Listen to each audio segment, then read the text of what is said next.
Nous avons déjà un petit peu évoqué les changements de taille, que ce soit des réductions ou des agrandissements, et on va en reparler un petit peu en essayant de rentrer un petit peu plus dans le détail. Donc pour changer la taille d'une image, en termes de pixels bien sûr, on va dans Image, taille de l'image, trois petits points. On a toujours la possibilité de choisir une résolution différente, là je suis à 72 pixels par pouce, et je vais vouloir faire une réduction. Ici, vous avez le rééchantillonnage. On peut le décocher, mais c'est pas du tout conseillé, puisqu'en fait, à chaque fois que vous allez réduire ou augmenter la taille d'une image, vous avez la possibilité de créer de nouveaux pixels qui vont venir restituer les détails d'origine, que ce soit dans la réduction ou dans l'agrandissement. Si vous ne mettez pas de rééchantillonnage, ça va être compliqué d'avoir quelque chose de propre comme résultat. Donc essayez de toujours le cocher. On peut le laisser en automatique. Maintenant, Photoshop se débrouille assez bien. Donc, à part dans certains cas, on n'a pas besoin en fait de régler ça. On peut tout simplement mettre la largeur. Là, 5840 pixels de large, on peut passer à 480 par exemple pour faire une toute petite image. Et on va laisser le rééchantillonnage automatique. Quand on met automatique, en fait, Photoshop choisit une des méthodes qui sont listées ici selon l'analyse de l'image. Donc, OK. Là, on a bien une image qui a été fortement réduite en termes de taille. Là, elle est à 100%. C'est-à-dire qu'au-delà de ce niveau de zoom, elle commencera à se dégrader. Voilà. Mais ça, 480, ça peut suffire pour l'envoyer à un ami sur un smartphone ou ce genre de choses. Et l'avantage, c'est que ça va être envoyé très très vite puisque le fichier va être très léger. Voilà, donc là on voit que l'interpolation a quand même plutôt bien marché. Hein. C'est relativement propre quand même, étant donné les dimensions assez faibles. Je vais annuler ça, CTRL commande plus Z. Okay. Et là on va revenir sur la qualité de départ qui était bien meilleure évidemment. On peut aussi essayer d'agrandir l'image. Image, taille de l'image. Elle est déjà très grande, hein, 5840 pixels, c'est pas mal, ça fait une belle image. 65 émo, donc c'est beaucoup. Mais on peut essayer de l'agrandir. Je vais quand même vous parler un petit peu des méthodes de rééchantillonnage, vous en faites ce que vous voulez. On a conservé les détails, réservés aux agrandissements, et bicubique plus lisse. C'est pour les agrandissements aussi, et ça, du coup, c'est pour les agrandissements très forts. Celui-ci, c'est pour un agrandissement qui va être modéré, donc en fait, tous les petits détails vont être restitués. Celui-ci, ça va faire plus de lissage sur les contours, parce qu'à partir du moment où vous allez vraiment agrandir l'image, vous allez créer des défauts qui vont devenir de plus en plus visibles. Et donc cette méthode-là va chercher à lisser davantage pour essayer de restituer des contours peut-être moins précis, mais plus propres.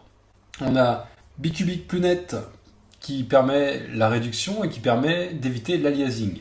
L'aliasing, vous savez, c'est le fait d'avoir une pixelisation sur les contours.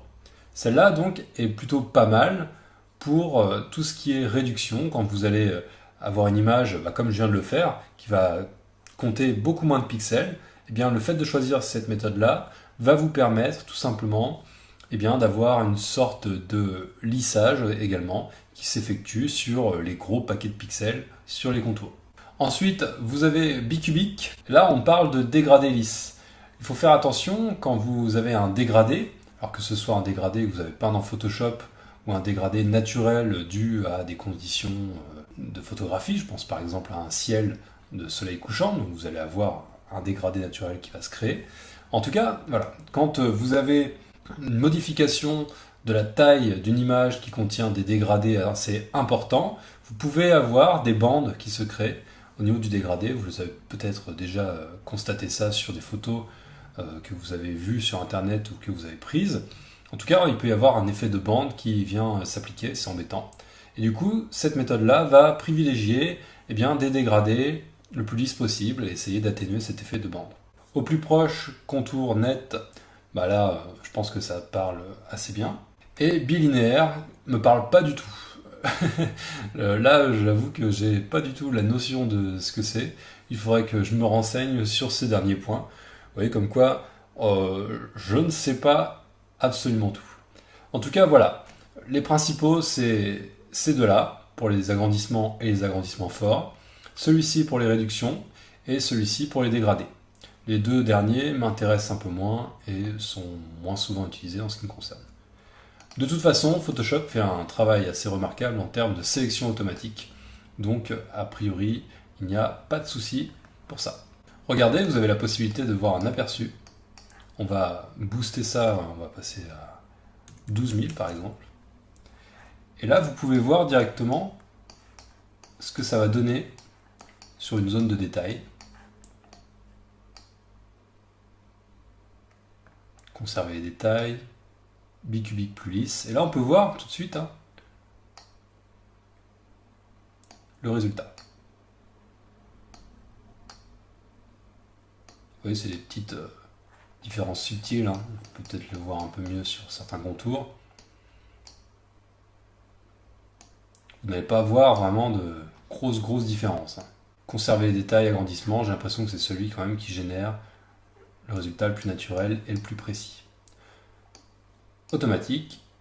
Voilà. Bon, à vous de voir. Vous pouvez de toute façon prévisualiser les résultats grâce à cette fenêtre d'aperçu ici. Et puis ensuite, on appuie sur OK pour lancer la modification. Là, ça risque d'être un petit peu long parce que j'ai vraiment poussé les dimensions. Voilà, j'ai une image quand même très grande. Mais on voit qu'on a quand même conservé un beau niveau de détail.